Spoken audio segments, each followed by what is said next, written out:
اعوذ باللہ من الشیطان الرجیم، بسم اللہ الرحمن الرحیم۔ ساتھیوں، ہمارا سلسلہ چل رہا ہے حقوق اللہ اور حقوق العباد۔ اس سلسلے میں آج جو ہمارا ٹاپک ہے واحد منان صاحب کے ساتھ، وہ ہے خاندانی نظام۔ خاندانی نظام کیا ہے، اس کو کیسے بیلنس کیا جائے، اس کو کیسے چلایا جائے، اس کی روح کیا ہے، اس کو کیسے مینٹین کیا جائے، اس کی اہمیت کیا ہے ہمارے معاشرے میں۔ جی وعلیکم السلام ورحمۃ اللہ وبرکاتہ۔ اعوذ باللہ من الشیطان الرجیم، بسم اللہ الرحمن الرحیم۔ اصل میں ہمارے معاشرے میں جیسا کہ ابھی آپ نے بتایا کہ اصل میں ہمارے دین کی بنیاد جو ہے وہ بیسک یہی ہے کہ ہم ایک تو کہ اللہ کا حق ادا کرنا اور دوسرے کے بندوں کے حق ادا کرنا۔ تو اللہ کا حق جو ہے وہ پچھلے پروگرام میں ہم گفتگو کر چکے ہیں۔ جہاں تک بات ہے بندوں کے حقوق و لباس سے متعلق، تو حقوق و لباس ایک بڑا وسیع چیپٹر ہے۔ جیسا کہ آپ نے دیکھا کہ بھائی اللہ پہ حقوق اللہ پہ جیسے سارے اللہ کے حقوق کا لیکن حقوق و لباس میں اس میں ہر چیز آ جائے گی، مطلب خاندانی نظام آ جائے گا، اڑوس پڑوس کے لوگ آ جائیں گے، ایسی کو طلبا آ جائیں گے، دوست یہ ایک بہت وسیع چیپٹر ہے۔ لیکن جہاں تک آپ کا سوال ہے کہ ایک بہتر خاندانی نظام، میں جو آپ کے سوال سے مطلب کر چکا وہ یہ ہے کہ ایک بہتر خاندانی نظام جو ہے وہ کیسے ایک بہترین معاشرے کو جنم دے سکتا ہے۔ تو بہتر خاندانی نظام ہو کیسے؟ اگر آپ یہ دیکھیں کہ ہماری تمام چیزوں کی جو بیس ہے نا وہ تو ہمارا عقیدہ اور ہمارا ایمان ہے، اور یہی ہمیں تمام چیزوں پہ اور تمام معاملات پہ ہمیں مطلب یکسوئی کی طرف مائل کرتا ہے۔ مطلب عقیدہ یہ ہے کہ ہم نے کسی کے آگے جواب دینا ہے۔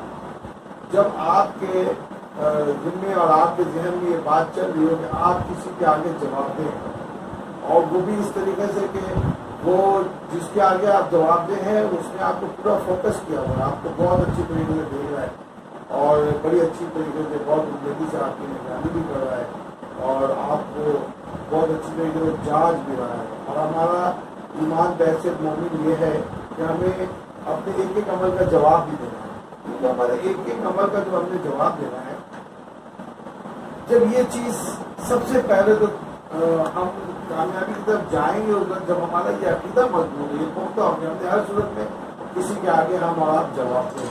جب ہم اور آپ کسی کے آگے جواب دہ ہوں گے اور ہمیں یہ احساس ہوگا کہ اس کا مطلب یہ، تو اب اس جواب دہ کی بنیاد پر اب جس طریقے سے آپ نے کہا خاندانی نظام، تو اس کے لیے میں سورہ اولاد ترتیب کے لحاظ سے قرآن پاک کی 13ویں سورت ہے، اس کی 21ویں آیت میں آپ کے سامنے اگر بیان کروں تو اللہ فرما رہا ہے وَالَّذِينَ يَصِلُونَ مَا أَمْرَ اللَّهُ بِهِ أَن يُرْسَلَ وَيَخْشَوْنَ رَبَّهُمْ وَيَخَافُونَ سُوءَ الْحِسَابِ۔ یہاں پہ اللہ فرما رہا ہے کہ اور جن رشتوں کو جوڑے رکھنے کا اللہ نے حکم دیا ہے ان کو جوڑے رکھتے ہیں اور پروردگار سے ڈرتے رہتے ہیں اور برے حساب سے خوف رکھتے ہیں۔ یہاں پہ کیا ہوگا؟ وہی بیسک بات، وہی عقیدہ کہ جی کن بیسس پہ ہم ان تمام نظام پہ قائم ہیں۔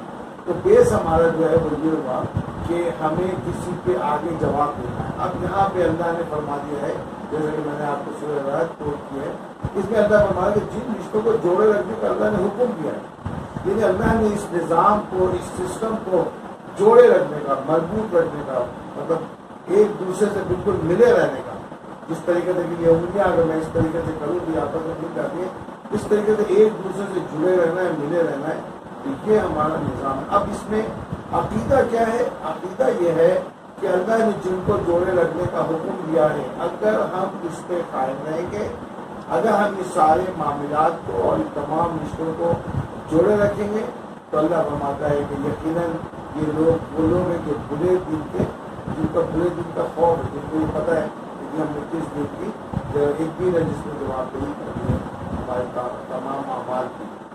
اس طریقے سے یہ چیز ایسی ہے کہ ہمیں اور آپ کو جو ہے اس نظام کی طرف لے کر جاتی اور ہمیں اور آپ کو بتاتی ہے کہ کس طریقے سے ہم نے اللہ کے حکم کے مطابق لوگوں کو ایک اس میں جوڑے رکھنا ہے۔ ایسی اگر میں کہوں تو سورہ رعد کی آیت نمبر 125 ہے، اگر میں اس کا آپ کے سامنے ایک مختصر سے آیت آپ یہاں پہ اللہ فرما رہا ہے وَالَّذِينَ يَنقُضُونَ عَهْدَ اللَّهِ مِن بَعْدِ مِيثَاقِهِ وَيَقْطَعُونَ مَا أَمَرَ اللَّهُ بِهِ أَن يُوصَلَ وَيُفْسِدُونَ فِي الْأَرْضِ أُولَٰئِكَ لَهُمُ اللَّعْنَةُ وَلَهُمْ سُوءُ الدَّارِ. یہاں پہ اللہ کیا فرما رہا ہے؟ یہ سورہ رعد کی آیت نمبر 25 ہے. آگے کے سلسلے کو کنٹینیو کرو اور یہاں پہ اللہ فرما رہا ہے کہ جو لوگ اللہ سے پختہ عہد کو کر کے اس کو توڑ ڈالتے ہیں اور جن رشتوں کو جوڑے رکھنے کا اللہ نے حکم دیا ہے ان کو پختہ کر دیتے ہیں اور ملک پہ فساد کرتے ہیں تو ایسوں پہ لعنت ہے اور ان کے لیے برا انجام ہے. آپ نے دیکھا یہاں پہ اللہ نے بتایا کہ اس نظام کو قائم رکھنا, اس سسٹم کو جڑے رکھنا, اپنے بڑے اپنے چھوٹوں کا خیال رکھنا. جو نظام اللہ کے نبی صلی اللہ علیہ وسلم نے دیا یہ بھی آپ بہت اچھی طریقے سے جانتے ہیں کہ ہمارے بیسک عقائد میں جو قرآن ہے, جو اللہ کا حکم ہے, یہ حکم اللہ کے نبی صلی اللہ علیہ وسلم کی سنت, جب تک ہم ان دونوں کو یکجا کر کے ان دونوں سے رہنمائی لے کر ہم نہیں کریں گے تو ہم کامیاب نہیں ہو سکتے. یہاں پہ اللہ نے فرما دیا کہ جو ہے جن رشتوں کو جوڑنے کا حکم دیا گیا آپ اس کو جوڑے رکھیں اور پختہ. وہاں پہ اللہ نے کہا کہ جو صالح لوگ ہیں وہ ان چیزوں کا خیال رکھیں. اور یہاں پہ اللہ کہہ رہا ہے کہ اگر آپ ایسا نہیں کریں گے تو اس سے ملک میں فساد پیدا ہوگا. اب آپ کو پتہ ہے کہ جو نظام ہے جس میں جڑے رہنا ہے, اگر آپ اس کی پابندی اللہ فرما رہے نہیں کریں گے تو ملک میں فساد پیدا ہوگا. اور فساد کی وجہ کیا ہے؟ فساد کی وجہ یقیناً رشتوں کا احترام نہ ہونا, لوگوں کا خیال نہ کرنا, بڑے چھوٹوں میں فرق نہیں ہونا, ایک اپنے عزیز رشتہ دار پڑوسیوں کے حقوق میں تمیز نہ کرنا. یہ اللہ فرما رہا ہے کہ یہ جو اگر تم ایسا کرو گے تو یہ تمہارا نظام, تمہارا معاشرت, یعنی کہ جو کہ خاندانی نظام سے زندگی شروع ہو رہی ہے لیکن خاندان معاشرے کو جنم دیتی ہے. یہ معاشرہ کوئی کئی خاندانوں پر مل کر ایک معاشرہ بنا, تو خاندان جو ہے یہ معاشرے کو جنم دیتے ہیں اور بہترین خاندانی نظام پہ چلنے والے لوگ بہترین معاشرے کے علم بازار ہوتا ہے, ان کو بہترین معاشرے کی راستے میں چلنے میں ان کو مدد ہوتی ہے. یہاں پہ اللہ فرماتا ہے کہ دیکھو اگر تم ایسا نہیں کرو گے تو اللہ فرماتا ہے کہ ایسے نہ ہو کہ اللہ کی طرف سے لعنت ہے, اس کے فرشتوں کی طرف سے لعنت ہے, تمام صالح لوگوں کی طرف سے اس کی لعنت ہے. یہ وہ نظام ہے جس کو کہ ہم نے جوڑے رکھنا ہے اور اس سے جڑے رہنا ہے. آگے اگر میں ایک آپ کو ایگزامپل اور دیکھوں, یہاں پہ سورہ حج ہے, تو سورہ حج جو ہے قرآن کی ترتیب کے لحاظ سے 22ویں سورت ہے.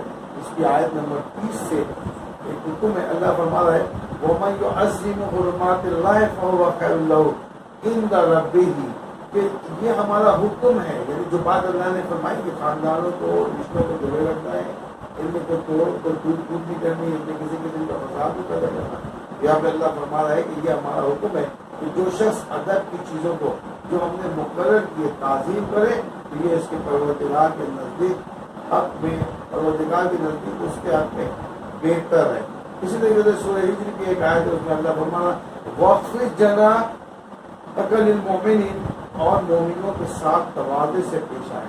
لیکن یہ سارا ایک نظام اللہ نے قرآن میں مرتب کر دیا اور ہمیں بتا دیا کہ آپ نے ان رشتوں کو جوڑے رکھنا ہے. اگر تم اللہ کا خوف رکھتے ہو, اگر تم سمجھتے ہو کہ تمہیں اپنے زندگی میں یعنی آخرت کے بعد کسی کو جواب دینا ہے تو تم بہتر طریقے سے چلو گے. اور اگر تم ایسا نہیں کرو گے تو اللہ فرماتا ہے کہ پھر اس کے لیے تمہارے ساتھ جو اللہ نے جو سزا یا جو بھی اللہ کا نظام ہے اس سے تو تمہیں ملتے ہی گا, لیکن اس کے برعکس لوگ فرشتے ہیں, اللہ ہے جو تم پر لعنت بھیجتا ہے.